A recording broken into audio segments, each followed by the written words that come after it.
See, I was gonna have a good blessed afternoon, everybody. I won't keep you long. I had every plan and intention to come back on here and to do a video about and break down the letters of the disciples. And right in the middle of the week, I've been dealing with spiritual warfare, which has been very informative about some things that have been going on. But I've been led to study more of the deities and idols that were worshipped. And so this video is going to be really quickly. We're going to touch on BAAL or BAAL, B-A-A-L today. Now, hold on one second. No clue why I still had that going. Now, breaking down that word BAAL, it translates to Lord or Lord of. In Egypt, they worship Baal Shamaim. Now, Baal was particularly associated with the storm or fertility god Hadad of ancient Egypt, and is often known and seen as a god with a little g. This is a deity with a goat head. And I spoke on this before. They would take him to this altar, and they would have this idol sitting around it in like this pit in a circle of fire.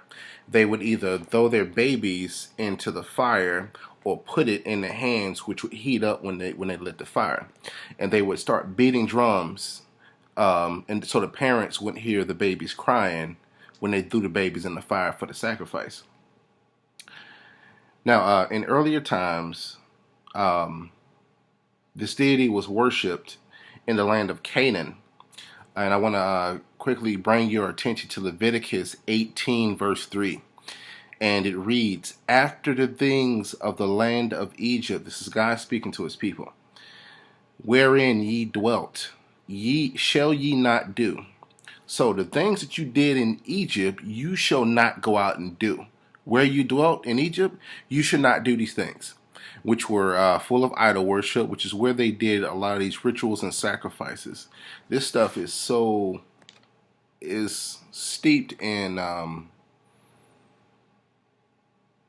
Egypt, Egyptian mythology, like the Ankh life and stuff like that. So it's very dangerous today seeing and hearing people talking about they kings and they queens. Like I said before, there's only one king. And last time I checked, he didn't appoint a queen. So I'm sorry, ladies. Now, going on, back to the scripture here. "And after the doings of the land of Canaan." So do not do what they did in Canaan. Remember, they weren't the only ones in Canaan initially. God had to run everybody up out of there. "Whither I bring you." So where I bring you into the land of Canaan, do not do the things that they were doing there. "Shall ye do, neither shall ye walk in their ordinances." Now, ordinances means command or order or customs or practice. So again, we're going back to do not do what they do, coming from Leviticus 18:3. Now this is a god that was most worshipped in this area of Canaan, and who has, and I'm gonna read it here in a moment too. Baal Peor was worshipped by the Moabites when the Israelites were led into the promised land by Moses. And those who fell into idolatry were judged by God. They fell into it under the instigation of Balaam, who is a divider and the son of Beor. Now, I'm going to stop right there. Jezebel gets mixed up in here. The actual person Jezebel.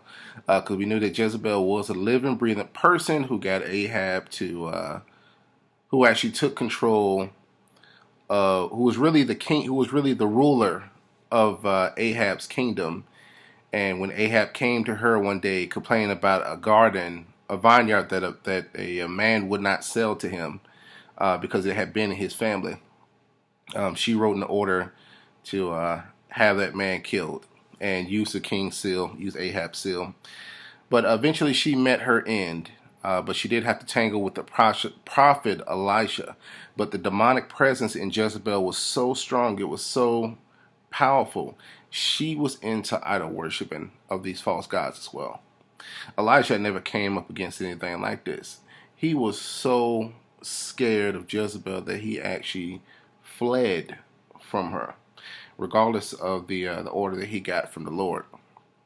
But I'm going to stop right there with this video. We're taking a completely different turn, and I absolutely love it. God is taking me in a different direction. We'll still get to the letters of the disciples, but I've been feeling for a while that it's important that we really dig down deep into these false idols and these false gods that we were misled to worship, so that we can not only understand the idolatry, but also understand how we fell so long ago, and even now how we're falling and failing to uphold the commandments and statutes of God.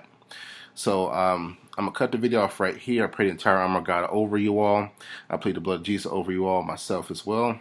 Elaine, Kevin, Leah, Michael, Shauna, Chris, Daphne, all of you guys. I pray that this video